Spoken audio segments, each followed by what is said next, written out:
सुजानगढ़ तहसील के गांव खारिया कनीराम में पटवार घर जर्जर अवस्था में है। कौन है जिम्मेदार इस पटवार घर के जर्जर अवस्था के लिए? पटवार घर की छत गिर गई। पिछले दिनों में गिरा हुआ पटवार घर दिखाई दे रहा है, जहां मलबा गिरा है। जर्जर अवस्था में चारों तरफ ज्ञात सूत्रों से पता चला कि पटवार घर गिरने के बाद 20 की पट्टियां गायब हो गई दिखाई दे रही है। मलबे में साफ तौर पर सालासर के नायब तहसीलदार ने बताया, इस बारे में रिपोर्ट मंगाई गई है। रिपोर्ट पर आने पर ही कुछ पता चल पाएगा। मामला सूत्रों से मिली जानकारी के अनुसार उक्त पटवार घर की पट्टियां किसी मकान के निर्माण में लगाई जा चुकी है, ये भी सूचना मिली है। इस संबंध में पटवारी और ऐसे में जनप्रतिनिधि जिम्मेवार हैं। आखिरकार FIR दर्ज क्यों नहीं कराई?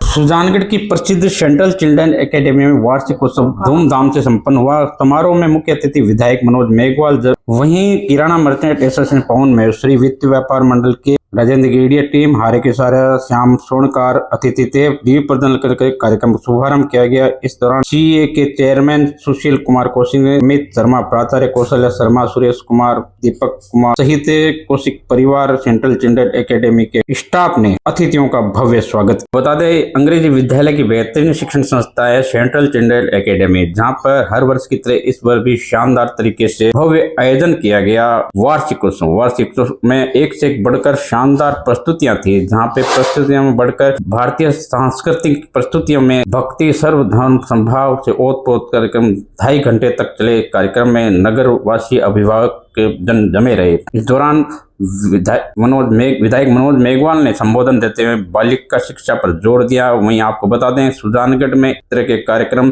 चलते हैं। द यंग्स क्लब ट्रस्ट में कार्यक्रम संपन्न हुआ। वहीं आपको ये भी बता दें, बच्चों द्वारा रामायण से जुड़ी नृत्य नाटिका प्रस्तुति, साथ ही रानी लक्ष्मीबाई के ऊपर शानदार नृत्य नाटिका प्रस्तुति। वहीं आपको बच्चों द्वारा शानदार राजस्थानी और हिंदी फिल्मों पर डांस प्रस्तुति। इस दौरान विधायक मनोज मेघवाल ने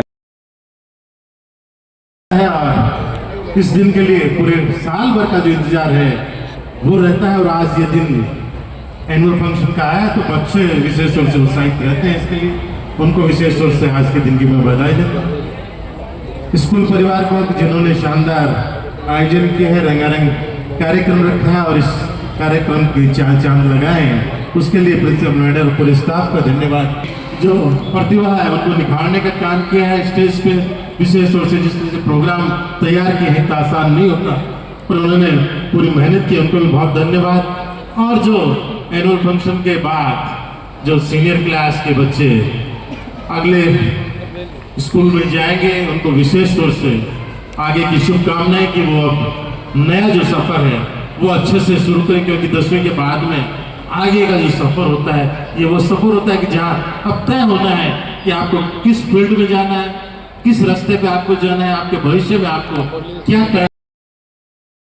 सुजानगढ़ के राम गोपाल गाड़ोदिया आदर्श विद्या मंदिर संकुल विद्या भारती द्वारा संचालित श्री पुरुषोत्तम गाड़ोदिया शिशु वाटिका आदर्श विद्या मंदिर में 11 मई से 16 मई तक प्रांतीय प्रशिक्षण शिविर आयोजित किया गया। उद्घाटन सत्र प्रांतीय शिशु वाटिका प्रमुख गोपाल पारिक, प्रांतीय शिक्षा सचिव लक्ष्मण सिंह राठौड़ द्वारा संपन्न किया गया। वहीं आपको बताएं, शिशु वाटिका प्रमुख इंदु धादीज, आदर्श विद्या मंदिर की व्यवस्था पर प्रेम प्रकाश टूनवाल, राजेंद्र पथानिया, शिक्षा संकुल प्रमुख दीप सिंह भाटी मंचत थे। शिशु वाटिका के प्रधानाचार्य शिवरत्न शर्मा ने विद्या भारती शिक्षा लक्ष्य अनुरूप आदर्श विद्या मंदिर शिशु शिक्षा पर विशेष ध्यान देते, क्योंकि शिक्षा से ही बालक का भविष्य निर्माण होता है, सर्वांगीण विकास होता है, संकल्प के साथ कार्य किया जाता है। विद्यालय परिवार के शिक्षिकाओं का इस दौरान प्रांतीय गोपाल पारिक ने उद्बोधन कर बातों का ध्यान रखना है। पहली बात क्या बताई मैंने? प्रेम, दूसरी सुरक्षा, तीसरी सहजता, चौथी स्वतंत्रता और पांचवी सौंदर्य को। और ये 500 बातें ध्यान में रख करके, इसी को ध्यान में रख करके हमारे यहाँ पर शिशु वाटिका इस पद्धति को शुरू किया है। विद्या भारती की ये अभिनव पद्धति वास्तव में इन सब चीज़ों को हम अपने अंदर समेटे हुए है। इसलिए राष्ट्रीय शिक्षा नीति 2020 में इस पूरी शिक्षा पद्धति को सरकार ने अडॉप्ट किया है। तो इसका कारण यही है कि पूरे जीवन पर्यंत की शिक्षा है, और शिशु शिक्षा ये सबसे महत्वपूर्ण है। वास्तव में हमने हमारे जो भारत की शिशु शिक्षा की संकल्पना वो यही है। हम सब शिशु वाटिका आचार्य दीदी 5 वर्षों में इस संकल्प को ठीक भली प्रकार से यहाँ से सीख कर अपने कार्य क्षेत्र में जाएंगे, वहाँ इस संकल्पना को वहाँ पर सजीव करेंगे, साकार करेंगे, ऐसी आप सभी से मेरी आशा है।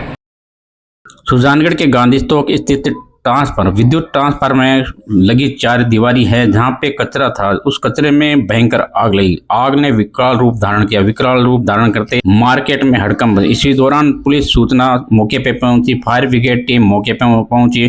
फायर ब्रिगेड की टीम ने आग बुझाने का कार्य किया। लगभग 15 मिनट तक चली इस कार्रवाई के दौरान फायर ब्रिगेड द्वारा आग बुझाने की कार्रवाई की गई। वहीं आपको बता दें किसी प्रकार की बड़ी दुर्घटना नहीं हुई। हालांकि आग ने विकराल रूप धारण किया, लेकिन समय रहते काबू पा लिया गया। मामूली सी केबल जल गई, जिसकी वजह से आग ट्रांसफार्मर तक नहीं पहुंच। कई बार आग लगने की घटना होती है। इस संबंध में गांधी बालिका प्रशासन द्वारा लगातार शिकायत भी की गई ट्रांसफार्मर हटाने के लिए।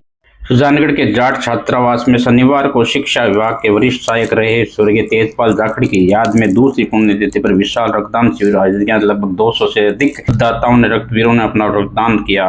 लायंस क्लब चैरिटेबल ट्रस्ट के सेंटर की टीम द्वारा रक्त संरक्षण किया गया। शिविर के में विधायक मनोज मेघवाल, रतनगढ़ विधायक तुषाराम गोदारा, सुजानगढ़ के पूर्व मंत्री विधायक खेमाराम मेघवाल, प्रभात फरगोरी, सरपंच सहित अनेक जनप्रतिनिधि इस शिविर जहाँ पे रक्तदाताओं का उत्साहवर्धन किया। वहीं आपको बता दें व्यवस्था में श्याम सोनकर, दानाराम सेवदा, मदन गोपाल जाखड़, दीपिका जाखड़, आसाराम गुलेरिया, गणेश गोदारा, भागीरथ वीर, रामनिवास वीर, सद्दाम कादरी, मनोज पारिक, दीपक भास्कर, शिवकांत चौहान, पुखराज ढाका आदि युवकों ने रक्तवीरों ने इस व्यवस्था को संभाला। रक्तदान शिविर को सफल बनाया।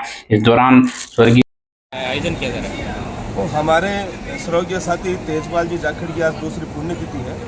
तेजपाल जी वरिष्ठ सहायक के पद पर एजुकेशन विभाग में थे। आज उनकी दूसरी पुण्यतिथि पर उनके संपूर्ण परिवारजनों और इष्ट मित्रों के द्वारा ये रक्तदान शिविर का आयोजन करवाया जा रहा है।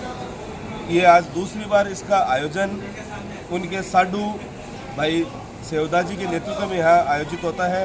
आप ब्लड बैंक के अंदर अपनी सेवाएं देते हैं और आपने ही पूरे परिवार को ये प्रेरित किया कि उनकी इस पुण्यतिथि के ऊपर अपने को ये ब्लड डोनेशन कैंप ऑर्गेनाइज अपने को यहाँ करना चाहिए। और लगातार दूसरी बार ये कैंप ऑर्गेनाइज हो रहा है, क्योंकि रक्तदान सबसे बड़ा दान होता है। इससे बड़ा दूसरा कोई दान नहीं होता। अपन रक्तदान करके दूसरों का जीवन बचा सकते हैं। इस प्रकार मैं सबसे निवेदन करूंगा कि आप ज़्यादा से ज़्यादा संख्या में सभी को रक्तदान करें और भाई तेजपाल जी की आत्मा को शांति की आप प्रार्थना करें। सुजानगढ़ तहसील के गांव खारिया कनीराम पीएम श्री खारिया कनीराम उच्च माध्यमिक विद्यालय में कार्यरत अध्यापिका प्रियंका मीणा लेवल द्वितीय हिंदी 9 मार्च 2019 से आज तक उच्च माध्यमिक विद्यालय जयपुर में कपूरवाला सांगवानौर में कार्यरत है, पदस्थापित है। गौरतलब है कि प्रियंका मीणा अध्यापिका लगभग 4 साल से अधिक होने पर भी मासिक वेतन राज खारिया कनीराम उच्च माध्यमिक विद्यालय से अध्यापिका को मिल रहा है वेतनमान। वहीं आपको बता शिक्षा विभाग द्वारा निर्देशालय द्वारा आदेश संख्या F13406 सामान्य प्रतिनियुक्ति आदेश 2019 इस वर्ष 8 फरवरी को पूरे राजस्थान सरकार द्वारा आदेश को निरस्त किया गया। प्रतिनियुक्ति नियुक्त को इस वर्ष राज्य सरकार ने आदेश को निरस्त किया। इस संबंध में प्रधानाचार्य ने हमें जानकारी देते हुए बताया। सर बताइए विद्यालय की क्या स्टैंड है, क्या किस तरह की समस्या है? पीएम श्री राजकीय उच्च माध्यमिक विद्यालय खारिया कनीराम जी देखिए, हमारा विद्यालय पीएम श्री केंद्र सरकार की पीएम श्री योजना के अंतर्गत चयनित है। इस योजना में 2 प्रकार का बजट विद्यालय को मिलता है, एक रिक्यूरिंग ग्रांट में और एक नॉन रिक्यूरिंग ग्रांट में। नॉन रिक्यूरिंग ग्रांट के अंदर अभी हमारे विद्यालय में एक कंप्यूटर कक्ष बन रहा है जिसका निर्माण अभी शुरू होने वाला है और एक लैब अभी शुरू होने वाला है। हमारे विद्यालय में 426 का नामांकन है वर्तमान सत्र का। विद्यालय में कुल स्वीकृत पद 21 हैं जिनमें से 19 कार्यरत हैं। जैसा कि पता चला है सूत्रों से कि एक अध्यापिका जो कि डेपुटेशन पर जयपुर में कार्यरत है, जबकि उनका वेतन यहीं स्कूल से निकला, क्या कारण है, क्या आदेश से है? जी बिल्कुल, आपने सही सुना है। एक हमारे यहाँ अध्यापिका हैं जिनका नाम है प्रियंका मीणा, अध्यापिका L2 हिंदी विषय की, जो कि 9 मार्च 2019 से कपूरावाला सांगानेर जयपुर में प्रतिनियुक्ति पर कार्यरत हैं। तृतीय श्रेणी अध्यापिका हैं, जबकि निदेशक माध्यमिक शिक्षा के स्पष्ट निर्देश हैं, उनका आदेश है कि कोई भी कार्मिक जो प्रतिनियुक्ति पे है उनको मूल पद स्थापन स्थान के लिए लौटना था, लेकिन प्रियंका जी आज तक हमारे विद्यालय में नहीं आई, जबकि इनका वेतन 9 मार्च 2019 से ही इसी विद्यालय से आहरित किया जा रहा है। दूसरी बात, हमने विभाग को और इनके विद्यालय को इस बारे में सूचित भी कर दिया है कि निदेशक महोदय ने प्रतिनियुक्ति रद्द करने का जो आदेश दिया है उसके अनुसार आपको हमारे विद्यालय इनको कार्यमुक्त करना चाहिए। जैसा कि वेतनमान लेने के लिए या स्कूल में आते हैं वेतन लेने? नहीं, वेतन तो आजकल ऑनलाइन होता है, तो वो वैसे हो जाता है। वो अपनी उपस्थिति वहां से भेजते हैं और उस उपस्थिति का आधार पर वेतन बनता है। सुजानगढ़ तहसील का एक ऐसा गांव खारिया कनीराम जहां पे मैं स्कूल में खड़ा हूँ। पीएम श्री स्कूल है, राजकीय उच्च माध्यमिक विद्यालय, जहां पे 427 से अधिक स्टूडेंट पढ़ते हैं और 17 से अधिक अध्यापक पढ़ाते हैं।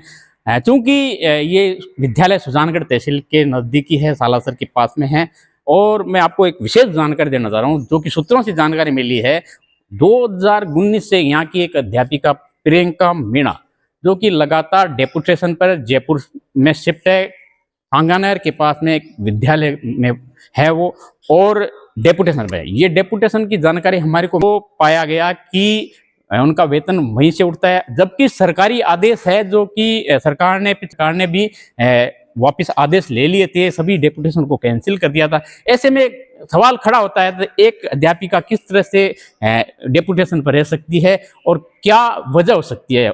ये एक सरकार के लिए चुनौती का विषय है। हालांकि बताया जाता है सारे डेपुटेशन सरकार ने कैंसिल किए, एकमात्र बताया जा रहा है कि इस विद्यालय से जो कि प्रियंका मीणा अध्यापिका है वो यहाँ से उठाती है और डेपुटेशन पे जयपुर के पास। चंद्र लाटा की रिपोर्ट।